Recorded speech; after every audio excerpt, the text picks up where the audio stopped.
Hi ಗೆಳೆಯರೆ, south Korea ಇತ್ತೀಚೆಗೆ ನೀವು ಇದರ ಹಾಡುಗಳು, ಇವರ ಸಿಂಗರ್ಗಳು ಮತ್ತು ಇವರ ಟಿ ವಿ ಶೋಗಳು ಮತ್ತು ಇವರ ಫಿಲ್ಮ್ಸ್ಗಳು ತುಂಬಾ ಪ್ರಸಿದ್ಧವಾಗಿವೆ. ನಿಮಗೆ ಸೌತ್ ಕೊರಿಯಾ ಬಗ್ಗೆ ಸ್ವಲ್ಪ ಇನ್ಫಾರ್ಮೇಷನ್ ಕೊಡ್ತೀನಿ. ಬನ್ನಿ ವಿಡಿಯೋನ ಸ್ಟಾರ್ಟ್ ಮಾಡೋಣ. ಸೌತ್ ಕೊರಿಯಾ ಅಂದರೆ ದಕ್ಷಿಣ ಕೊರಿಯಾ. ಇದರ ಅಧಿಕೃತ ಹೆಸರು ರಿಪಬ್ಲಿಕ್ ಆಫ್ ಕೊರಿಯಾ. ಇದನ್ನು ರಿಪಬ್ಲಿಕ್ ಆಫ್ ಕೊರಿಯಾ ಅಂತ ಕರೆಯುತ್ತಾರೆ. ಶಾರ್ಟ್ ಫಾರ್ಮ್ನಲ್ಲಿ ಇವರು ROK ಅಂತಲೂ ಇವರು ಹೇಳುತ್ತಾರೆ. ಇದರ ರಾಜಧಾನಿ ಸಿಯೋಲ್ ಅಂತ. ಸೌತ್ ಕೊರಿಯಾದ ರಾಜಧಾನಿ ಸಿಯೋಲು. ಇಲ್ಲಿ ಅಧಿಕೃತ ಭಾಷೆ ಕೊರಿಯನ್ ಭಾಷೆಯನ್ನು ಮಾತಾಡುತ್ತಾರೆ. ಇಲ್ಲಿಯ ಕರೆನ್ಸಿ ದಕ್ಷಿಣ ಕೊರಿಯನ್ ವೋನ್. ಇದನ್ನು ವೋನ್ ಇವರ ದೇಶದ ಕರೆನ್ಸಿ. ಸೌತ್ ಕೊರಿಯಾದ ಭೂಗೋಳಶಾಸ್ತ್ರ ನೋಡಿದರೆ ಇದು ಪೂರ್ವ ಏಷ್ಯಾ ಕೊರಿಯನ್ ಪರ್ಯಾಯ ದ್ವೀಪದ ದಕ್ಷಿಣ ಅರ್ಧವನ್ನು ಆಕ್ರಮಿಸಿಕೊಂಡಿದೆ. ಅಂದರೆ ಮೊದಲು ಇದು ಒಂದು ಕೊರಿಯಾ ಅಂತ ಒಂದು ದೇಶ ಇತ್ತು. ಇದು ಒಂದು ಯುದ್ಧ ಆಗಿ ಉತ್ತರ ಕೊರಿಯಾ ಬೇರೆ, ದಕ್ಷಿಣ ಕೊರಿಯಾ ಬೇರೆ ಅಂತ ಎರಡು ದೇಶಗಳು ಈಗ ಇವು ಆಗಿವೆ. ಸೌತ್ ಕೊರಿಯಾದ ಸ್ವಲ್ಪ ಗಡಿಗಳನ್ನು ನೋಡಿದರೆ ಉತ್ತರಕ್ಕೆ ಉತ್ತರ ಕೊರಿಯಾ ಮತ್ತು ನೈಋತ್ಯದಲ್ಲಿ ಹಳದಿ ಸಮುದ್ರ ಮತ್ತು ಜಪಾನ್ ಸಮುದ್ರ ಇದರ ಸುತ್ತಲೂ ಇದೆ. ಸೌತ್ ಕೊರಿಯಾ ಸರಿಸುಮಾರು 1,360,000 ಚದರ ಕಿಲೋಮೀಟರ್ನಷ್ಟು ಹರಡಿದೆ. ಇಲ್ಲಿಯ ಪ್ರಮುಖ ನಗರಗಳು ಯಾವುವು ಅಂದರೆ ಸಿಯೋಲ್, ಬುಸಾನ್, ಇಂಚಿಯಾನ್, ಡೇಗು, ಡೆಜಿಯೋನ್, ಗ್ವಾಂಗ್ವೆ. ಸೌತ್ ಕೊರಿಯಾ ದೇಶದ ಜನಸಂಖ್ಯೆ ಸರಿಸುಮಾರು 52 ಮಿಲಿಯನ್ಗಿಂತ ಹೆಚ್ಚಾಗಿದೆ. ಇಲ್ಲಿಯ ಜನರು ಅಧಿಕೃತವಾಗಿ ಪಟ್ಟಣಗಳಲ್ಲಿ ವಾಸ ಮಾಡುತ್ತಾರೆ. ಗ್ರಾಮೀಣ ಪ್ರದೇಶದಲ್ಲಿ ತುಂಬಾ ಕಡಿಮೆ. ಇಲ್ಲಿಯ ಈಗ ಆರ್ಥಿಕತೆ ಬಗ್ಗೆ ಸ್ವಲ್ಪ ತಿಳಿದುಕೊಳ್ಳೋಣ. ಸೌತ್ ಕೊರಿಯಾ ಹೇಗೆ ಇದರ ಆರ್ಥಿಕತೆ ನಡೆಯುತ್ತೆ ಅಂತ. ಸೌತ್ ಕೊರಿಯಾವನ್ನು ಏಷ್ಯಾದ ಟೈಗರ್ ಎಂದು ಕರೆಯುತ್ತಾರೆ. ಇದು ವಿಶ್ವದ ಅತಿ ದೊಡ್ಡ ಆರ್ಥಿಕತೆಗಳಲ್ಲಿ ಒಂದಾಗಿದೆ. ಇದು ಸಹ ಒಂದು ದೊಡ್ಡ ಆರ್ಥಿಕ ಶಕ್ತಿಯನ್ನು ಹೊಂದಿದೆ. ಇಲ್ಲಿಯ ಪ್ರಮುಖ ಕೈಗಾರಿಕೆಗಳು ಯಾವುವು ಅಂದರೆ ಎಲೆಕ್ಟ್ರಾನಿಕ್ಸ್, ಆಟೋಮೊಬೈಲ್ಸ್ ಮತ್ತು ಹಡಗು ನಿರ್ಮಾಣ, ಪೆಟ್ರೋಕೆಮಿಕಲ್ಸ್, ಸ್ಟೀಲ್ ಮತ್ತು IT. ಇಲ್ಲಿಯ ದೊಡ್ಡ IT ಕಂಪನಿಗಳು ಯಾವುವು ಅಂದರೆ ಗಮನಾರ್ಹ ಕಂಪನಿಗಳು ಯಾವುವು ಮೊದಲು ತಿಳಿದುಕೊಳ್ಳಿ. ಸ್ಯಾಮ್ಸಂಗ್ ಇದು ಸೌತ್ ಕೊರಿಯಾ ದೇಶದ್ದು. ಹುಂಡೈ ಸಹ ಸೌತ್ ಕೊರಿಯಾ ದೇಶದ್ದು. LG ಕಂಪನಿ ಮತ್ತು SK ಗ್ರೂಪ್ ಮತ್ತು ಕಿಯಾ ಇವೆಲ್ಲ ದೊಡ್ಡ ಕಂಪನಿಗಳು ಸೌತ್ ಕೊರಿಯಾ ಕಂಪನಿಗಳು, ನೆನಪಿರಲಿ. ಇಲ್ಲಿಯ ಸಾಂಪ್ರದಾಯಿಕ ಪ್ರಭಾವಗಳನ್ನು ಸ್ವಲ್ಪ ನಿಮಗೆ ಹೇಳ್ತೇನೆ. ಇಲ್ಲಿಯ ಸಂಸ್ಕೃತಿ ಹೇಗಿದೆ ಅಂದರೆ ಇವರು ಸಾಮಾನ್ಯವಾಗಿ ಬೌದ್ಧ ಧರ್ಮವನ್ನು ಫಾಲೋ ಮಾಡ್ತಾರೆ. ಇಲ್ಲಿ ಅಧಿಕೃತವಾಗಿ ಇವರು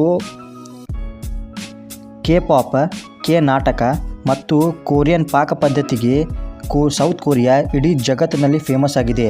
ನೀವು ನೋಡ್ತಿರಬಹುದು ಇವರ ಸ್ಟಾರ್ಗಳು, ಇವರ ಹಾಡುಗಳು ಮತ್ತು ಇಲ್ಲಿಯ ಇವರು ಚಲನಚಿತ್ರಗಳು ತುಂಬಾ ಫೇಮಸ್ ಆಗಿವೆ. ಇತ್ತೀಚಿನ ದಿನಗಳಲ್ಲಿ ಇಡೀ ಜಗತ್ತಿನಲ್ಲಿ ಇವರಿಗೆ ತುಂಬಾ ಪ್ರೀತಿಯನ್ನು ಕೊಡ್ತಿದ್ದಾರೆ. ನಮ್ಮ ದೇಶದಲ್ಲೇ ಅಂತೂ ಸಾಕು 24 ತಾಸು ಕೊರಿಯನ್ ಡ್ರಾಮಾನೇ ನೋಡ್ತಾ ಇದ್ದಾರೆ ಈಗಿನ ನಮ್ಮ ಯುವಕರು. ಇನ್ನು ಸೌತ್ ಕೊರಿಯಾದ ಕೆಲವು ರಾಷ್ಟ್ರೀಯ ಚಿಹ್ನೆಗಳ ಬಗ್ಗೆ ತಿಳಿದುಕೊಳ್ಳೋಣ. ಮೊದಲಿಂದು ಅಲ್ಲಿಯ ಧ್ವಜದ ಚಿಹ್ನೆ ಇವರು ಐ ಚಿಂಗ್ ಇನ್ ಯಾಂಗ್ ಚಿಹ್ನೆ ಎಂದು ಇದನ್ನು ಟ್ರಿಗ್ರಾಮ್ಗಳನ್ನು ಒಳಗೊಂಡಿದೆ. ಮೊದಲೇದು ಎರಡನೇದು ಇಲ್ಲಿ ಆ ಹೂವಿನ ಹೆಸರು ಅಂದರೆ ನಾನು ಕನ್ನಡದಲ್ಲಿ ಹೇಳ್ತೀನಿ, ರೋಸ್ ಆಫ್ ರಶೂನ್ ಅಂತ ಇವರು ಹೇಳ್ತಾರೆ. ಇದನ್ನು ಕೊರಿಯನ್ ಲ್ಯಾಂಗ್ವೇಜ್ನಲ್ಲಿ ಹೈಬಿಕ್ಸಿನ್ ಸಿರಿಯಾಸ್ ಅಂತ ಇವರು ಕರೆಯುತ್ತಾರೆ. ಇಲ್ಲಿಯ ರಾಷ್ಟ್ರೀಯ ಗೀತೆ ಏಕುಗ್ಗಾ. ಇನ್ನು ಸೌತ್ ಕೊರಿಯಾದ ಶಿಕ್ಷಣ ಬಗ್ಗೆ ಸ್ವಲ್ಪ ನೋಡೋಣ. ಸೌತ್ ಕೊರಿಯಾದಲ್ಲಿ ಅತ್ಯಂತ ಶಿಕ್ಷಣವಂತ ಜನರು ವಾಸವಾಗಿದ್ದಾರೆ. ಇಲ್ಲಿ ಪ್ರತಿಯೊಬ್ಬ ವ್ಯಕ್ತಿಯೂ ಶಿಕ್ಷಣವಂತರಾಗಿದ್ದಾರೆ ಮತ್ತು ಇಲ್ಲಿ ಶಿಕ್ಷಣ ತುಂಬಾ ಕಾಸ್ಟ್ಲಿ ಇರುತ್ತದೆ.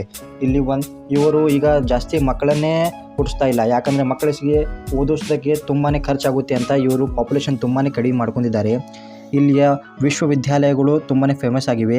ಮೊದಲಿದು ಸಿಯೋಲ್ ರಾಷ್ಟ್ರೀಯ ವಿಶ್ವವಿದ್ಯಾಲಯ ಮತ್ತು KISIT ಮತ್ತು ಪೋಸ್ಟೆಕ್ ಇವು ಇಡೀ ಜಗತ್ತಿನಲ್ಲಿ ಫೇಮಸ್ ಆದ ವಿಶ್ವವಿದ್ಯಾಲಯಗಳು. ಇನ್ನು ನೀವು ಸೌತ್ ಕೊರಿಯಾಗೆ ಹೋದರೆ ಅಲ್ಲಿ ಪ್ರವಾಸದಲ್ಲಿ ನೀವು ಏನೆಲ್ಲ ನೋಡಬಹುದು, ಬನ್ನಿ ಅದರ ಬಗ್ಗೆ ಸ್ವಲ್ಪ ಇನ್ಫಾರ್ಮೇಷನ್ ಕೊಡ್ತೀನಿ. ಮೊದಲನೇದು ಇಲ್ಲಿ ಐತಿಹಾಸಿಕ ತಾಣಗಳು.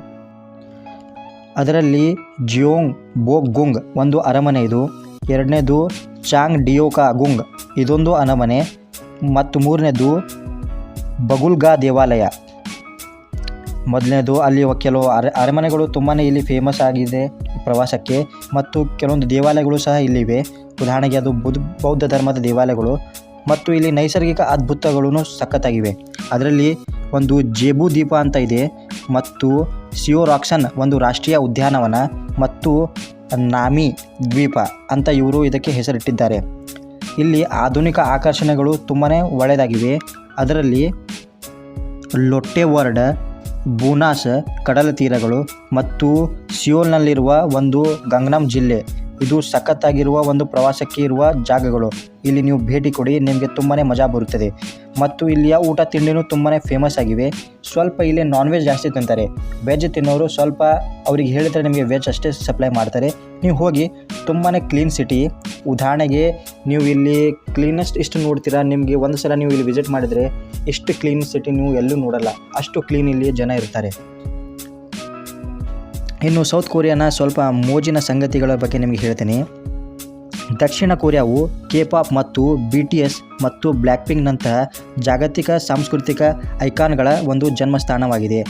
ಇದು ಇಂಟರ್ನೆಟ್ ಸಂಪರ್ಕ ಮತ್ತು ತಂತ್ರಜ್ಞಾನ ಅಳವಡಿಕೆಯಲ್ಲಿ ಜಗತ್ತನ್ನು ಮುನ್ನಡೆಸಿದೆ. ಅಂದರೆ ಜಗತ್ತಿಗೆ ಇದು ಹೈರಾಣ ಮಾಡಿದೆ. ಮೂರನೇದು, ಲಿಮಿಟ್ ರೈಡ್ಸ್ ಝೋನ್ ಸಹ ಇದು ಒಂದು ನೆಲೆಯಾಗಿದೆ. ಇದು ಉತ್ತರ ಕೊರಿಯಾದೊಂದಿಗೆ ಒಂದು ಅನನ್ಯ ಮತ್ತು ಹೆಚ್ಚು ಭದ್ರತೆಯ ಒಂದು ಗಡಿಯಾಗಿದೆ.